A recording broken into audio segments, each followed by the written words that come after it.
Thank you so much for joining the podcast today. I'm joined with Leonid Khanin, the co-founder of World Spa based in Brooklyn, New York. They opened up in November of 2022, actually, and they have 50,000 square feet. Thank you so much, Leonid, for joining me on the podcast today. How's your day going so far? It was great. It's my pleasure. Yeah, well, it's really amazing to have you on here. Obviously, New York City is one of the biggest cities in the entire world. I feel like that's kind of like where everything's happening. And specifically, it's so impressive to me that you have a 50,000 square foot wellness destination in the heart of the city too. Can we rewind for just a moment? Can you tell me just a little bit about what even brought you to New York in the first place and what made you want to open up a spa there? Yeah, that's easy. I moved to New York right after my thesis in Architectural Academy. And what brought me in was curiosity. So back then in 1998, I was just finishing masters in Architectural Academy in Moscow, and I was excited about the whole sort of like becoming an architect and starting my own practice. And then I got a call from a company in New York who was a construction company, and they said like, "Do you want to come and help us to build the architectural division within?" And I was like, "No, I actually was planning to start the PhD program, and I already passed all the exams, which was not easy. But I thought like, New York is some place that I want to try. And then, a couple of years later, I'll just move back." Well, that never happened.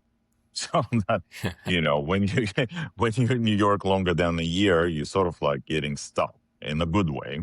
Because, if you're a curious person, you're getting more and more. It's like a tunnel and you just exploring. And I'm still doing that, more than 20 something, 5 years later. So I guess I didn't realize this beforehand, but you're from Russia. You were born in Russia? Yeah, I am. Yeah, I'm from Moscow, which is quite unusual for people like here.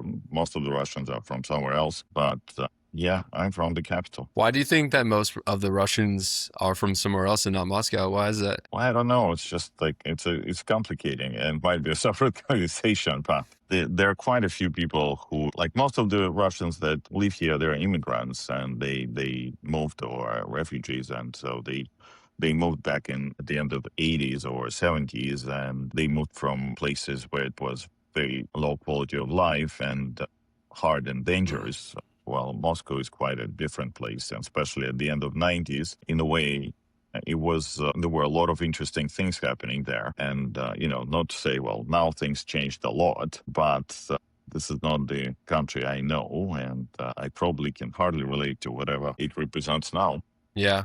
Well, we'll certainly talk about what's happening in some of the major cities and even metropolitan cities across the U.S. and probably around the world a little bit later in the pod. The reason why I asked about the Russian stuff is I was actually adopted from Russia in the late 90s.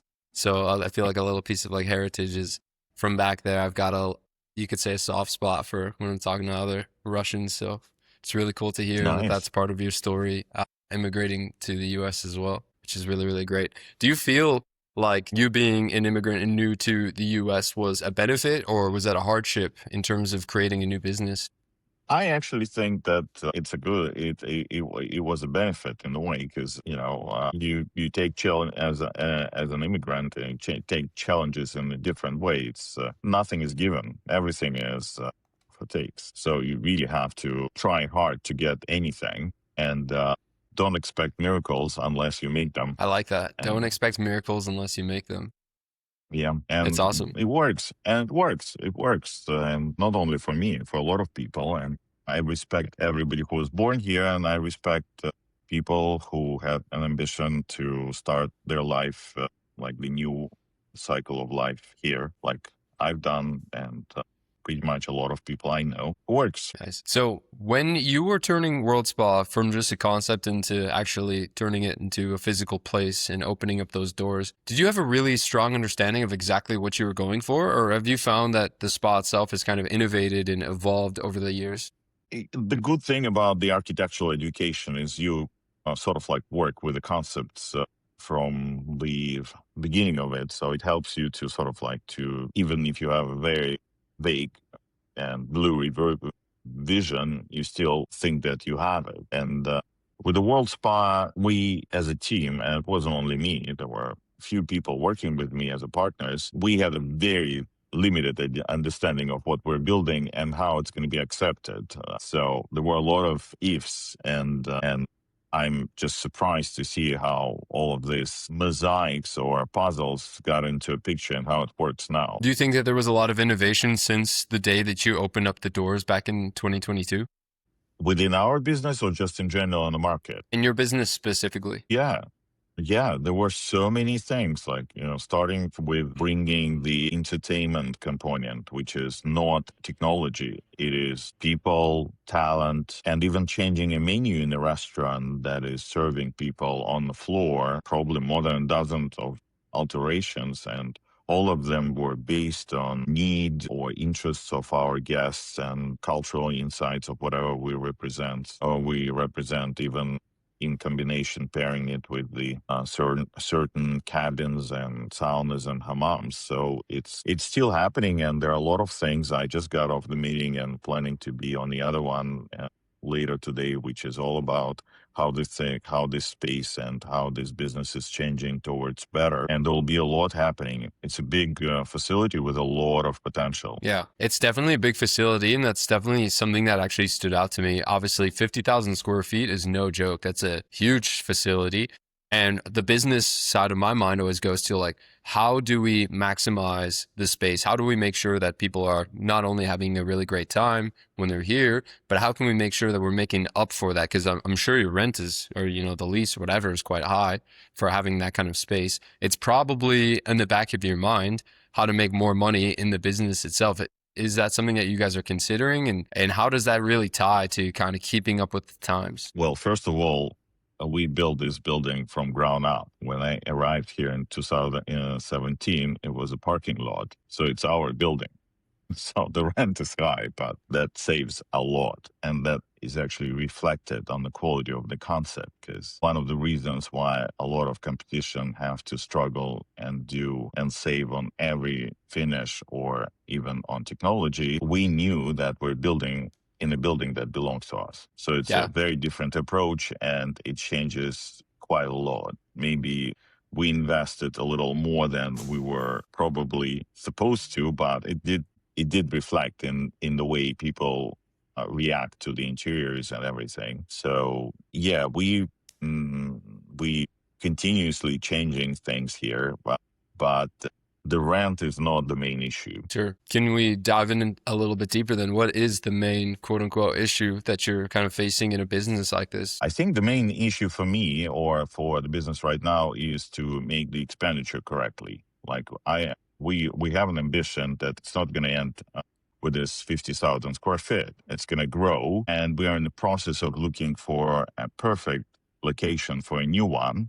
And I'm not going to be surprised if a new one, based on whatever I've seen as potential sites, will be bigger than that one. Okay. So you want to go bigger than 50,000 square feet on World Spa too? Right. New York is a big city. And one of major differences from the competition for the World Spa is the size and the quality. And there are so much more. As you understand, one of the major parts of the components of the World Spa is bringing different cultures under one roof, like the spa cultures, which is Eastern Europe, Asia, Nordic cultures, and they're all represented here as the cabins. And we probably represent about from 7 to 8 different cultures under one roof. Why not represent 12? Why not add another few that will, like with a diamond, the more edges you have, the better price for this thing is, the more interesting it will be for the guests.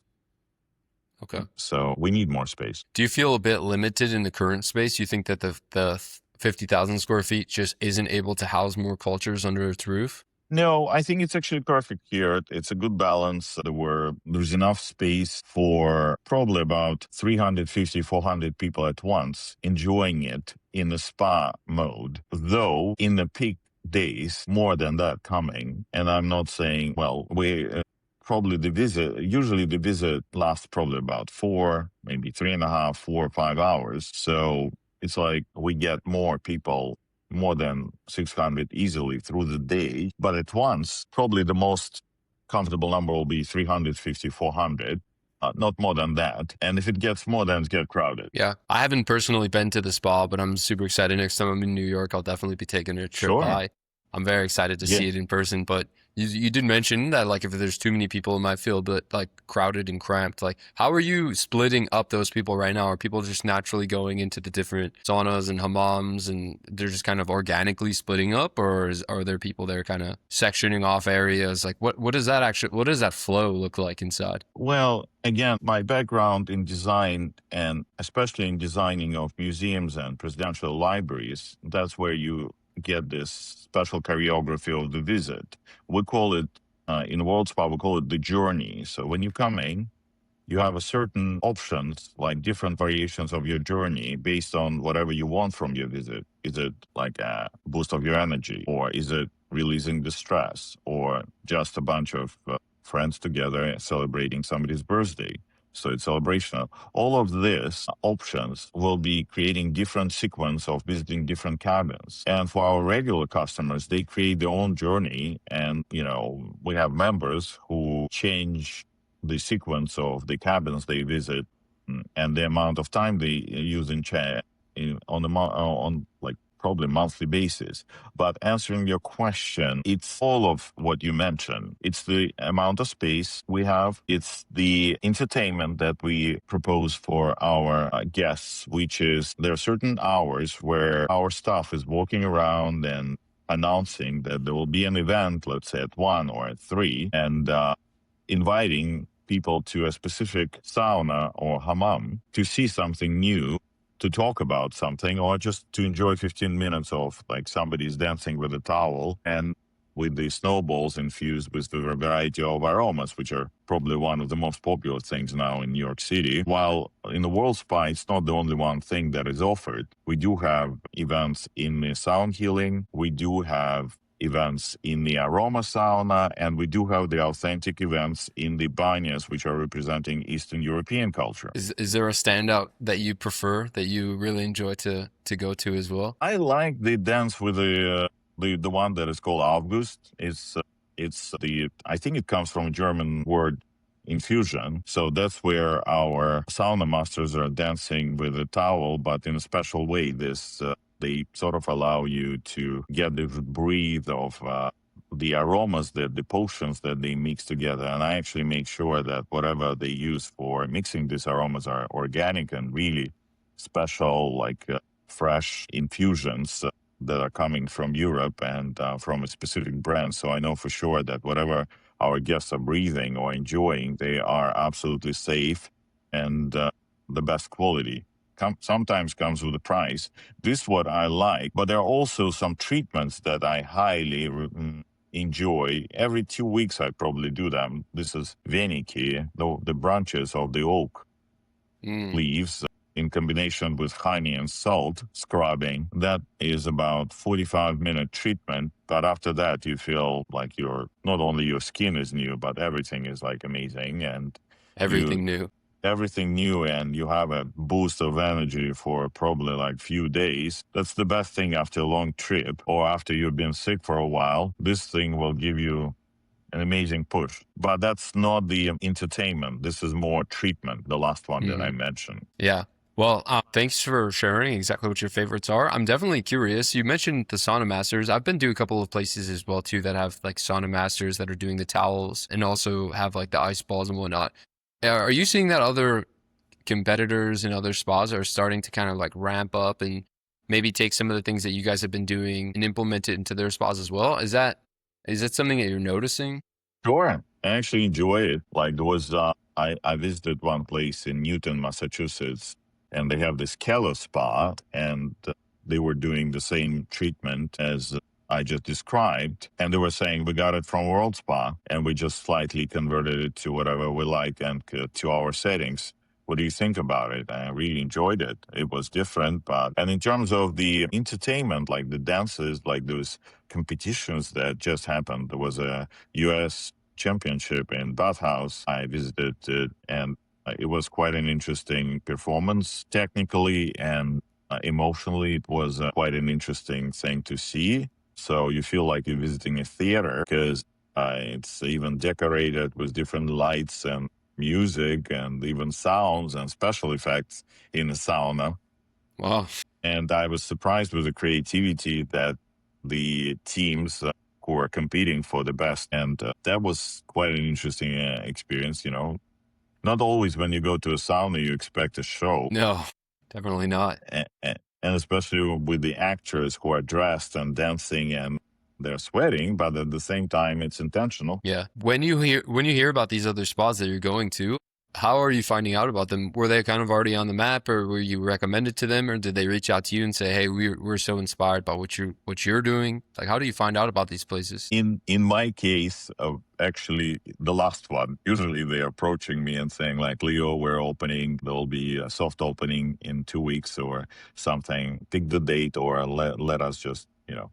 And it's a close circle in a way, because there are many and they're becoming more and more, and it is a competition. But in a way, I think they want to know what I think about what they've done, because when they come here to explore, they ask me questions, and I'm usually quite open. Not 100% open, obviously, because if they start to ask too many questions, it's a free market, you know. Yeah. Yeah. Yeah, I forget though. There's that quote that's like "rising tide carries all ships" or something, which is like, as the wellness community continues to expand, that's also like more customers across and just more people that are interested in the space as well too. Have you been seeing that happen just generally with the competition rising, and have you seen wellness kind of booming as an industry? Yeah, I'm specifically enjoying the fact to see a lot of younger generation. I don't want to label anything with the numbers or letters. I don't know why we have to really, but yeah, I've seen at least 3 medium-sized facilities opening within last half a year, and I know about another 4, and that is really cool because I actually think overall that we benefit from each other, because we sort of like the smaller places, especially for the younger crowd, they're bringing the awareness. They're probably delivering to more hip and young and the knowledge that is very, very open and available in Europe, for example, for like in Finland, people growing with it, in Russia as well. But in America, it's sort of like, yeah, I have a sauna in my gym. I go there. That's pretty much every other person will say, yeah, I know about it. But do they enjoy it? If this sauna is somewhere you can spend more than 5 minutes without suffering and having a headache tomorrow, this is very different. And that's what makes the professional approach to that special. Yeah.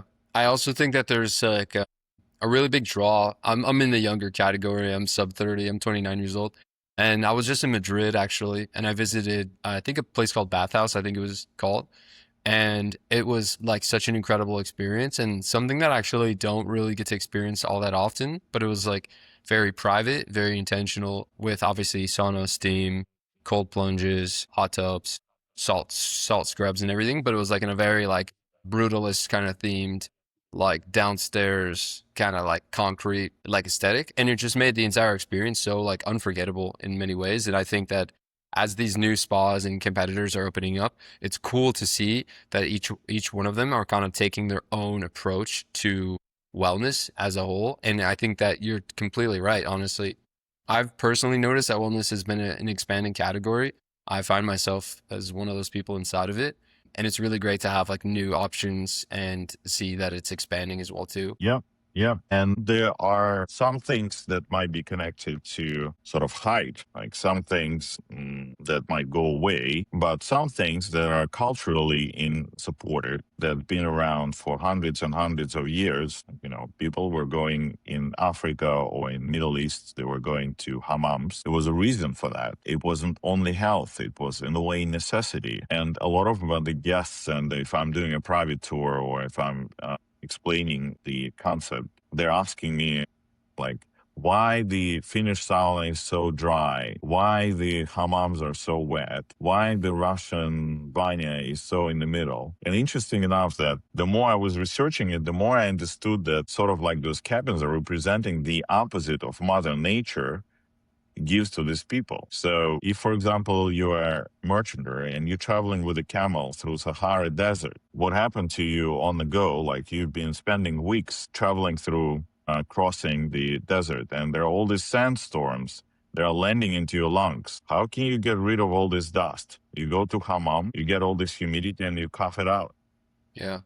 So for them, Hamam was the place to escape, to get rid of an extra dust. And for if you're in Finland and you're surrounded by all these cold lakes and rivers, your bones are freezing. What do you want? The dry heat. And that's what you're getting in the sauna. And with the Russians, you're sort of like, you want a dry heat when it's wet outside and cold, and you want the wet heat when it's dusty. So it's sort of like a universal thing. So that's the answer to why all of that sort of create this slice by slice, create the pizza of like our world spa coverage of our culture. I love that there's so much intention behind it, and I love that it's becoming so much more accessible. I'm really curious to talk about the future too, just a little bit. Like we talked about it actually like before this podcast even started, but drinking is kind of on the decline, like specifically alcoholic beverages is kind of on the decline for some of the younger generations.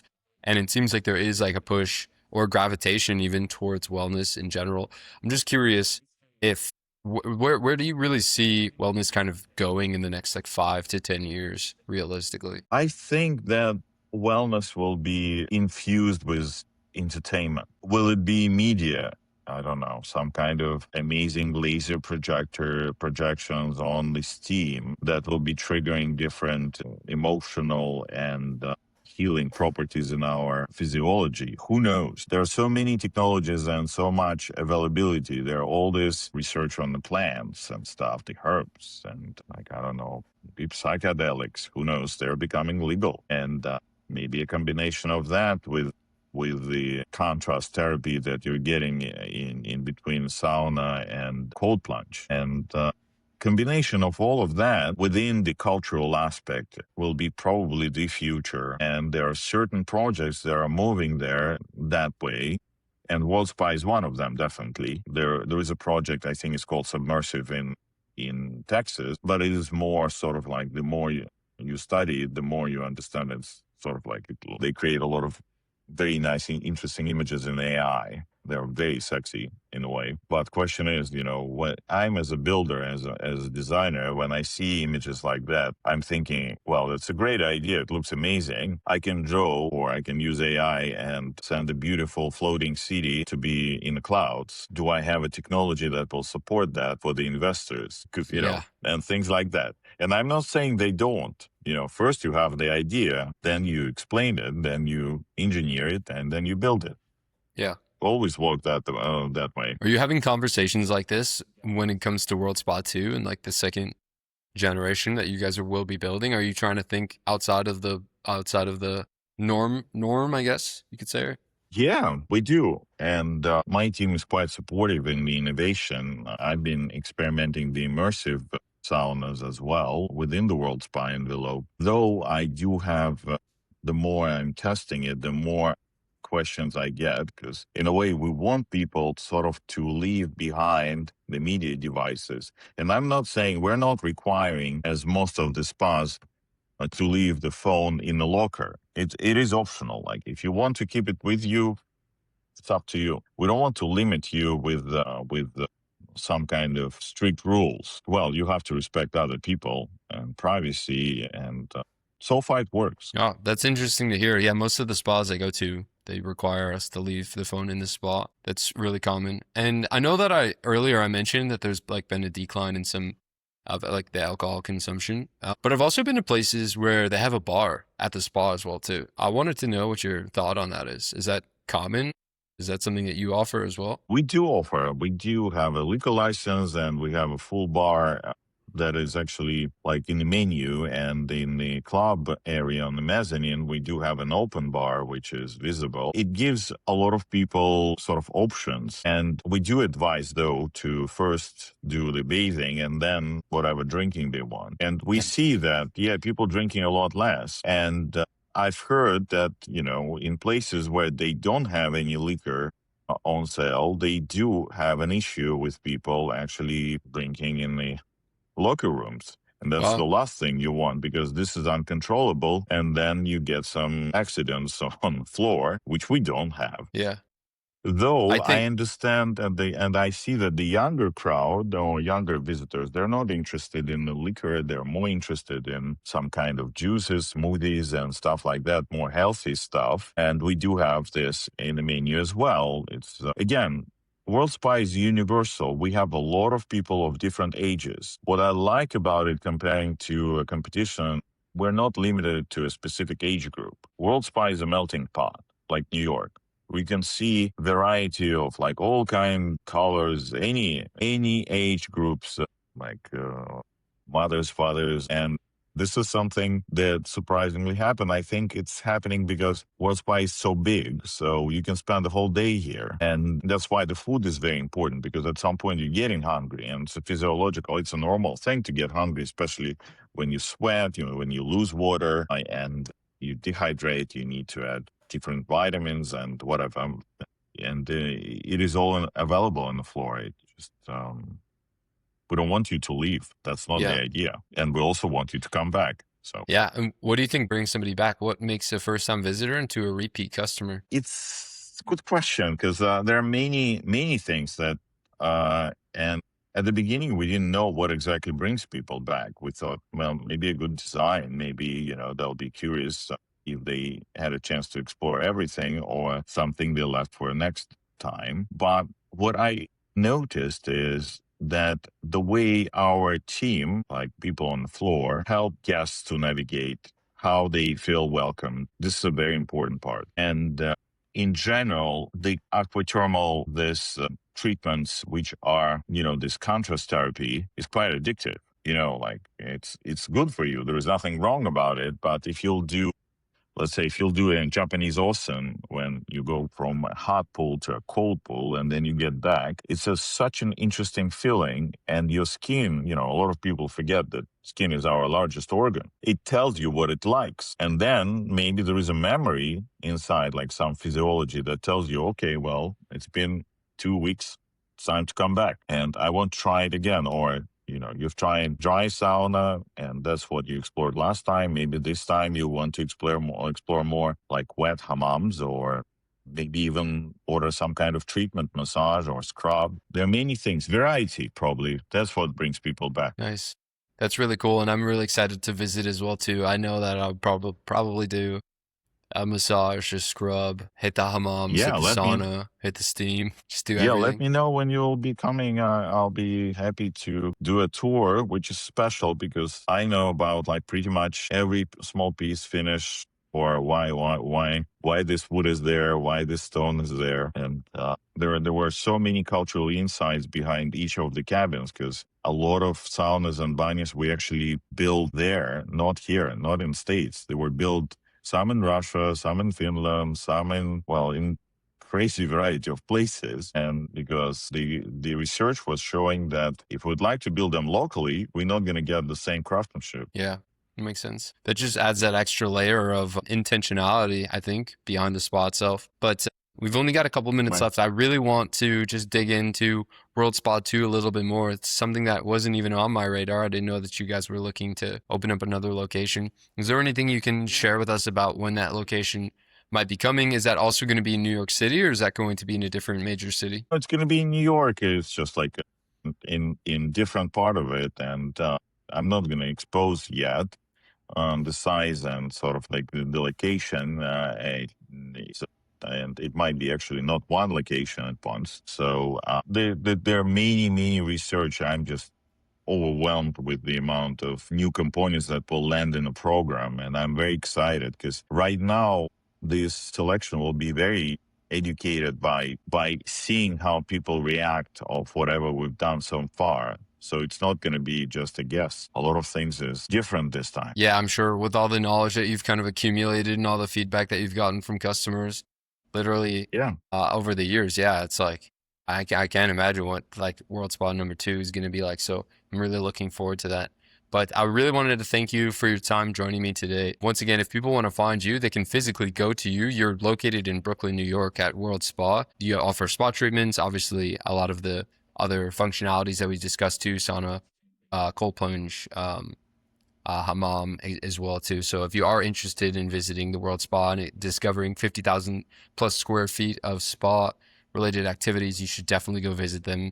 And if somebody's watching this and they would like to have a tour as well, is that something that they can opt in for? Or is that publicly available, or is that something that's more Well, private? it's not exactly publicly available. I choose when I see people who, because we had like close to 500,000 visitors. Can you imagine if I'll be Yeah, doing tours for every everybody? day. But if there are people who are interested in this business or who have some kind of connection, and I feel it, and somebody recommends, or I feel like it's, then I do a tour. But it's not happening like every day or every on some kind of schedule. But sometimes I do. Understood. Well, you heard it here first. If you are in the industry and you're looking to maybe grow your own spa or have some unique insight, feel free to hit up Leonid Khanin. And I just want to say one more time, thank you so much for your time today. Um, and it's a pleasure to meet you here. I can't wait to meet you in person as well too. Sounds great. Let me know when Awesome. you'll be coming to New York. Will do. Yeah. Thank you so much.